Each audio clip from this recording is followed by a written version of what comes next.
उस वक़्त ऐसा लग रहा था जब अब उसके बाद फिर विक्टिम की डेथ हो गई, बहुत वाइड स्प्रेड प्रोटेस्ट हुए, पूरे दुनिया में इसका फ़ोकस हुआ।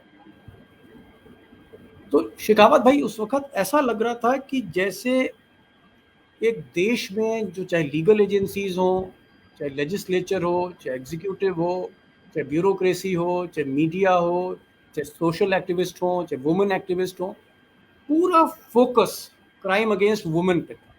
और उसका असर ये हुआ कि सबसे पहले पार्लियामेंट में हमने देखा कि जुवेनाइल जस्टिस एक्ट को जो है उसको रिपील किया गया, अमेंड किया गया, क्योंकि उसमें कुछ आरोपी ऐसे थे जो उनकी जो एज थी वो कम थी, उसको लोअर किया।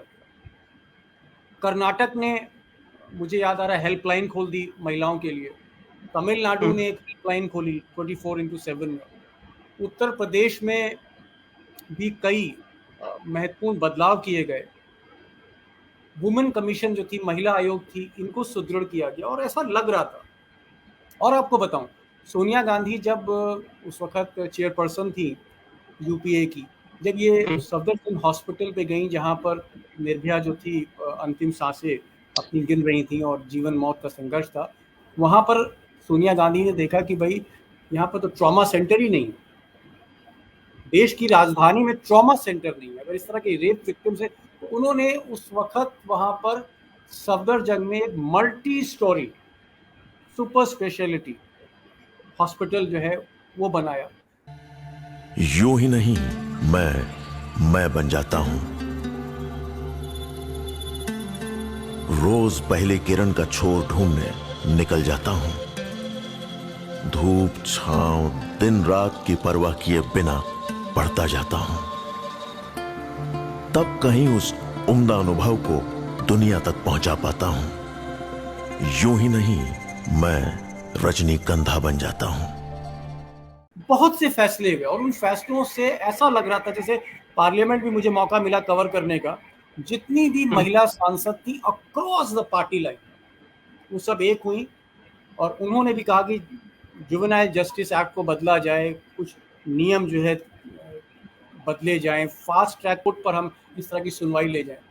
लेकिन अल्टीमेटली हुआ क्या, ऐसा लग रहा था कि जैसे क्राइम अगेंस्ट वुमेन में एक बहुत बड़ा पैराडाइम शिफ्ट आने वाला है, हम एक बहुत बड़ा बदलाव देखेंगे।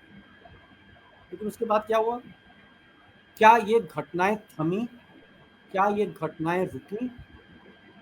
उसके बाद भी कई निर्भया कांड हुए। कुछ दिन पहले मैं आपको बताऊं, वो सिर्फ मैंने ही उस घटना की रिपोर्टिंग करी। और कैसे रिपोर्टिंग करी? मुरादाबाद से एक बस जा रही थी और मुरादाबाद से वो बस बिजनौर की तरफ जा रही थी। एक लड़की उस बस में चढ़ी अपने किसी रिश्तेदार के साथ, और उस बस में उसके साथ एक निर्भया का पार्ट 2 हुआ और वो घटना रिपोर्ट नहीं हुई। उसको जब मैंने लिखा, ट्वीट किया, उसके बाद उत्तर प्रदेश पुलिस थोड़ी सी जागी, फिर एक्शन हुआ। ऐसी घटना मेरे ख्याल कल फिरोजपुर या फिरोजाबाद में हुई। उससे पहले मुंबई में जो आपने घटना का जिक्र किया है, एक और निर्भया का, जो हमने वहां पर एक रूप देखा और बलात्कारियों का एक रूप देखा। मेरा कहने का मतलब है कि इतना कुछ होने के बाद कानून हमने बदला, निर्भया का एक फंड हमने बनाया, कई राज्यों की पुलिस में हमने तमाम तब्दीलियां करी, महिला आयोग अलग अलग राज्यों में उनको भी हमने ज़्यादा पावर्स दी, लेकिन आज भी ये चीज़ थमी नहीं है।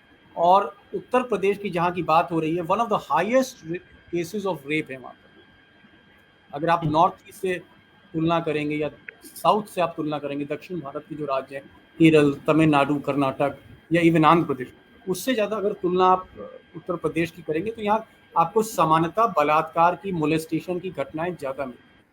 और आप हमसे जुड़े रहने के लिए सब्सक्राइब करें YouTube पर, फॉलो करें ट्विटर पर और लाइक करें Facebook पर। और ज्यादा जानकारी के लिए न्यूज नशा की वेबसाइट पर जाएं। आपको टाइप करना होगा सिर्फ न्यूज नशा।